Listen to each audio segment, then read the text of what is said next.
지난 20일 마이니치 신문 칼럼에서 일본은 왜 한국에게 패배했는가라고 보도했습니다. 마이니치 신문 칼럼에는 한국 정부는 지난 6월 2일 일본의 반도체 품목의 수출 규제 강화에 대해 세계무역기구제소 절차를 재개했습니다.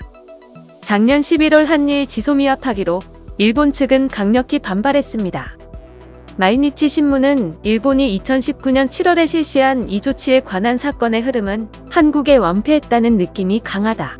한국은 무역관리제도에 대한 일본의 요구를 모두 수용했지만 일본 측의 진짜 의도였던 징용공 문제는 호전되지 않았다라며 일본은 제도를 개선한 것만으로는 안 된다.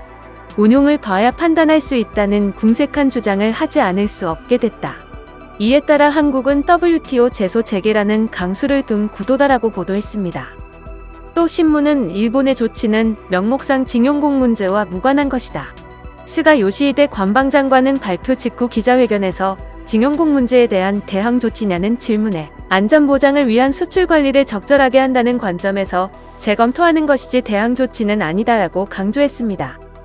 또 그러나 왜 지금이냐는 추가 질문에 수출관리제도는 각국 간 신뢰관계에 바탕을 둔 것이라는 일반론을 밝힌 뒤 6월 말 오사카에서 열린 G20 정상회의 전에 만족스러운 해결책이 제시되지 않아 신뢰관계가 현저하게 손상됐다라고 지적했다. 이런 상황에서 한국과의 신뢰관계하에 수출관리가 어려워져 이번 제도 운용을 재검토하게 됐다라고 말했습니다.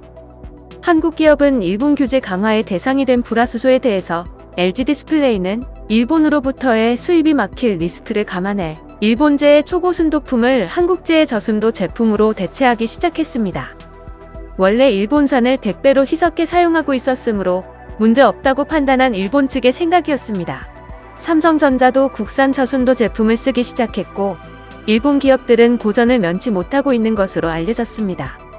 이맞게도 일본 반도체 부자재 업체가 한국 현지 생산을 시작하는 움직임도 한일 언론에 보도되고 있습니다. 이에 일본인들의 반응은 다양합니다. 이젠 한국의 마이니치 신문이라고 해야겠다.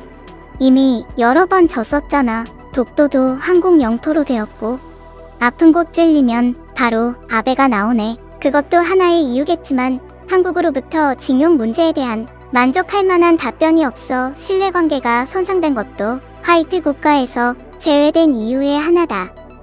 뭐 조선도, 반도체도, 가전도 한국에 번번이 치는데 새삼스럽게 완패라고 해도 아무 생각도 안 든다. 항상 그래왔는데 수출 규제에서 한국이 곤란해하면 작전 성공했는데 반대로 한국이 국산화에 성공해서 일본 기업만 손해 등의 반응을 보이고 있습니다.